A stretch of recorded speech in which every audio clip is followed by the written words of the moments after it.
Becoming an officer on board a ship has been one of the long-term goals of a seafarer, and one can be excited to finally see it become a reality. However, it wouldn't be an easy endeavor because it requires a lot of time, money, hard work, dedication, and commitment. In this video, I'll walk you through the exact steps to take the OIC theoretical exam at MARINA. No fluff, just the real process, the latest updates, and the hard-earned lessons I wish someone had told me sooner. This exam isn't just paperwork, it's a pivotal step toward becoming an officer in charge on board a ship. And if you ever felt lost in the system or unsure where to begin, you're not alone. So let's make it simple, honest, and doable. Let's dive in. Application and requirements. On your browser, type online-appointment.marina.gov.ph. If you haven't created an account yet, click sign up and follow the steps to register an account. Please take note that you only need one account for all of your transactions. For the purpose of this video, let's assume that you already have an account. Click sign in to access your account. Enter the email address you used to create your account and the password you set during the registration process. Click the I'm not a robot checkbox and complete the CAPTCHA to sign in.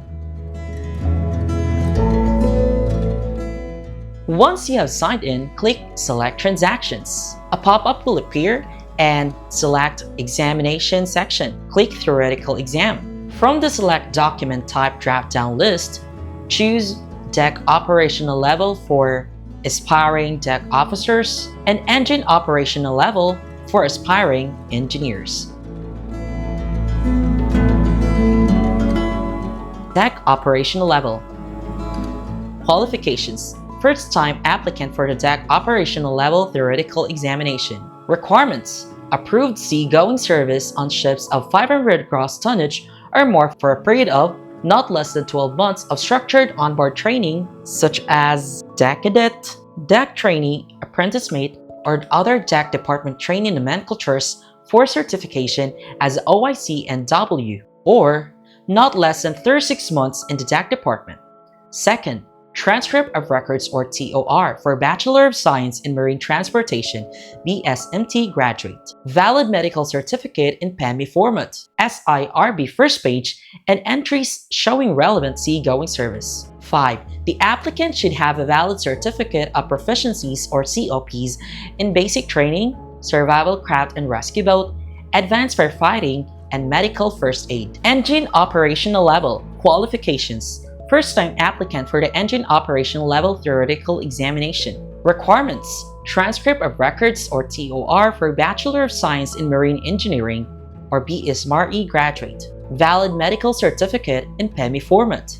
Approved seagoing service on ships powered by main propulsion machinery of 750 kilowatts propulsion power for a period of not less than 12 months of structured onboard training such as engine cadet, engine trainee, apprentice engineer, or other engine department training nomenclatures for certification as OIC EW, or not less than 36 months in the engine department. Fourth, SIRB first page and entries showing relevant seagoing service. Fifth, the applicant should have a valid certificate of proficiencies in basic training, survival craft and rescue boat, advanced firefighting, and medical first aid. Check the box. I hereby declare that my profile and service records are updated, and I have read the qualifications and requirements in the application for the examination. Then click Proceed to continue the transaction. The pop-up will automatically close and you will be brought to the main page. Go to the application section to check your transactions and application history. As detailed earlier, the specific requirements for both deck and engine operational levels ensure that candidates meet the necessary qualifications and standards. After you have completed all the requirements, you can now submit your application, and the status of your application will be marked for online evaluation. It typically takes 24 hours before you can move on to the next step because there are numerous applications that require human review. Important update on MISMO profile educational background.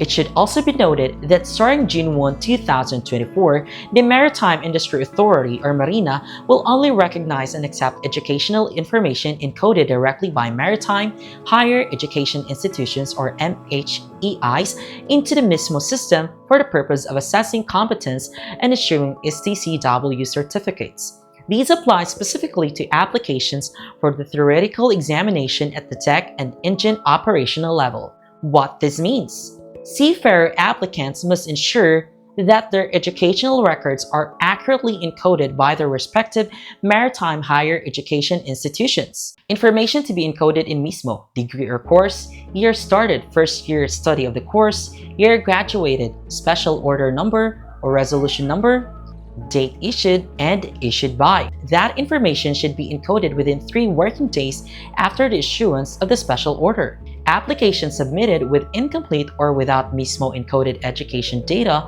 will not be processed. This means if your transcript of records lacks special order number or SO number or resolution number, you cannot take any theoretical exam such as OIC NW, OIC EW, or the GMDSS radio operator exam. In case your transcript of records doesn't have a special order number when you want to schedule any type of theoretical examination, then MARINA will give you this message on your application. MHEIs are required to submit a letter of intent to the STCW office to register and create their MISMO account. For any discrepancies or missing data, you must coordinate directly with your school or contact MARINA for assistance. Please keep in mind that the special order number will be processed 60 to 90 calendar days after the school submits the application to the Commission on Higher Education, or CHED. Please note that Article 23, Section 10 of the Manual of Regulations of CHED, particularly for board programs, states that a special order is required for a student to graduate from their degree program. The higher education institution shall file an application for issuance of special orders with the Commission at least 60 calendar days before the end of the academic year. Personal experience and advice. In my case, my transcript of records TOR didn't include a special order number or SO number because our institution had a PACOCOA accreditation in 2020, which exempted us from the SO issuance requirement. I was actually able to take the deck operational level exam before the relevant memorandum took effect. So my application was approved even without the SO number reflected in my MISMO profile. However, when I later applied for the GMDSS radio operator exam, the absence of a special order number became a critical hurdle since only the school is authorized to encode this data into MISMO. I contacted them directly. They explained that the SO numbers are processed 60 to 90 calendar days after submission to CHED, and due to the volume of alumni, they follow an alphabetical order based on surnames. My surname falls in the middle of the alphabet, so my record wasn't prioritized when the memorandum was first implemented. Fortunately, after I followed up by the phone, they temporarily moved my name forward in the queue to expedite my exam application, grouping it with those whose surnames begin with earlier letters, which allowed my SO number to be processed ahead of schedule. This kind of delay can be especially difficult for seafarers who are on board or working within tight timelines. To avoid setbacks, it's crucial to coordinate with your school early and ensure your TOR and educational records are fully compliant before applying for any examination. MARINA Competency Review Portal. Normally, a message will be shown on each of your applications, and if all is set, you will be given a link to the MARINA Competency Review Portal. The purpose of this online platform is to assist prospective seafarers in getting ready for the theoretical examination required to become an officer in charge on the ship. It is important to note, however, that this can only be accessed if you are going to take any theoretical exam. As of May 2024, MARINA has recently introduced some changes to their platform with a 360-hour review time for first-time takers and a 120-hour review time for retakers in 2023. All users now have unlimited access to the portal, with the correct answer not clearly indicated among the choices. This is by far different from having an underlined correct answer in the previous versions. Despite the changes, drawbacks, and advantages, you can have limitless access to the reviewer to understand analyze, and perform research on every question without spending a dime. A separate guide for using the MARINA Competency Review Portal can also be found on the website. When you have finished studying all of the random questions on each competency, you can take a maximum of 3 mock examinations consisting of 200 test items for deck and engine operational levels and 100 test items for GMDSS radio operators. This type of exam will give you an idea of how the actual examination system works. Your account will automatically be deactivated once you have decided to skip using the CRP, or Competency Review Portal, or you have finished taking 3 mock examinations and scheduled for your actual examination. Scheduling the examination. Sign into your MISMO account and go to Exam Schedules to check for available slots for the examination. You can schedule your examination in Manila, Cebu, Iloilo, and Davao. For regular or first-time takers, the schedule will be usually from 0800 hours to 1200 hours, with 2-day options for deck and engine and 1 day for GMDSS. Examinees who are resitting, meaning those who have failed 1 or more functions, will take their examination from 1300 hours to 1700 hours. Go back to the application section and scroll through the application history. Then, select the transaction for your theoretical examination and click Set Online Schedule. Click Proceed.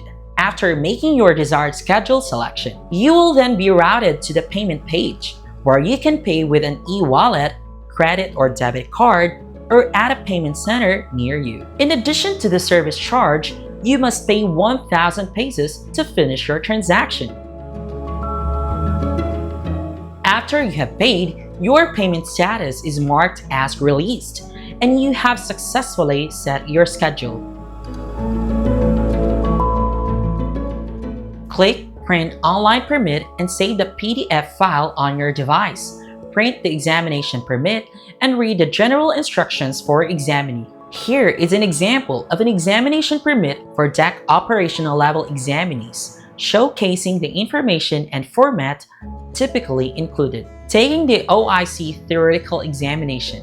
There are 12 competencies for the deck operation level and 17 competencies for the engine operational level. On the examination day, you must arrive 30 minutes before the actual schedule to allow time for your attendance and to relax your mind. Make sure you're well-groomed and dressed appropriately, such as in a Type B Marine uniform. The proctor will be providing instructions prior to the exam, so arrive on time. Please bring your own black or blue ballpoint pen, 2 valid identification cards for verification, and a simple calculator, as scientific calculators are not permitted, and most importantly, bring your examination permit printed on long bond paper. Throughout the exam, you will be provided with scratch paper, and the proctors will supervise and assist you at all times.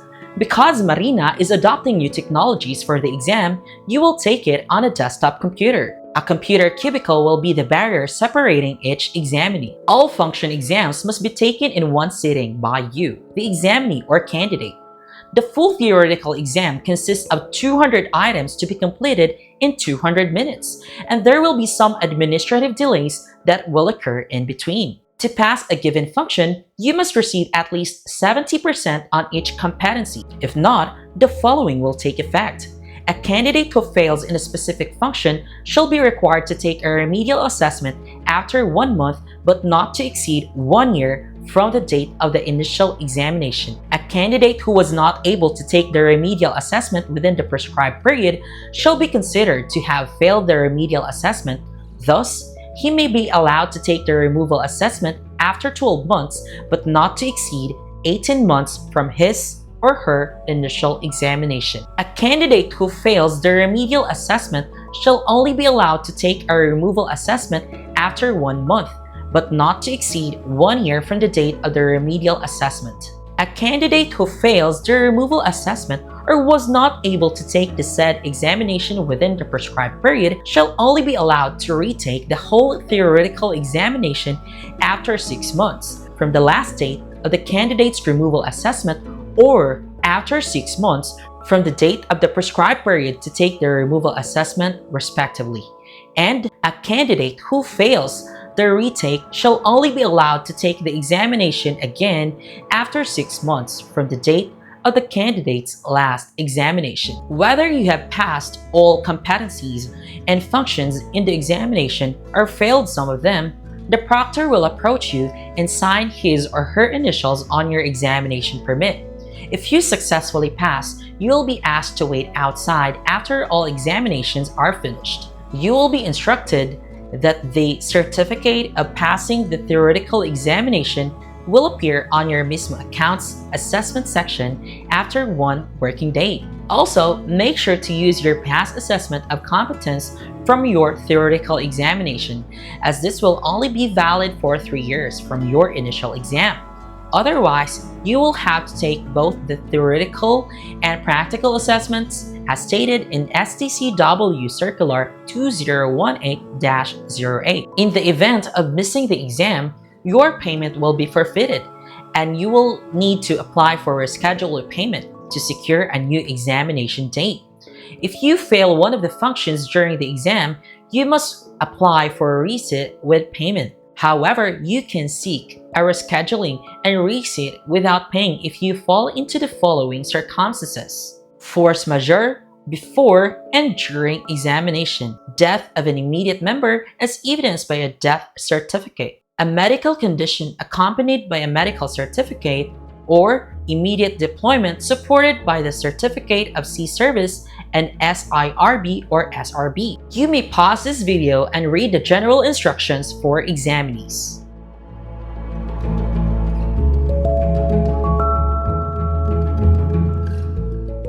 The preparation for the OIC theoretical examination can be time-consuming, and the exam itself might be unpredictable. However, with extreme dedication and determination, you may finish all criteria and qualifications, whether it takes a few months or years. Dedicate time to studying all pertinent materials and conducting research to ensure a profound understanding of the exam questions and increase your chances of excelling. Make the most of MARINA's Competency Review Portal to familiarize yourself with the exam format and expand your knowledge base. In the event of failure, remember that it's never too late to try again. Stay determined, continue studying, and have faith in your abilities to succeed. Don't be discouraged. You'll pass the exam soon. Never compare yourself to others because you could have a different chapter of life compared to them. This comprehensive guide serves to instruct you on taking the OIC theoretical examination while also easing any concerns or uncertainties you may have regarding the future. View the exam not just as a hurdle to overcome, but as a valuable opportunity to evaluate your knowledge, enhance your skills, and prepare to be a proficient officer in your future onboard endeavors. Don't forget to like, share, and subscribe, especially if you believe more seafarers deserve clarity and support on their journey. Until next time, stay safe, stay kind, and keep growing.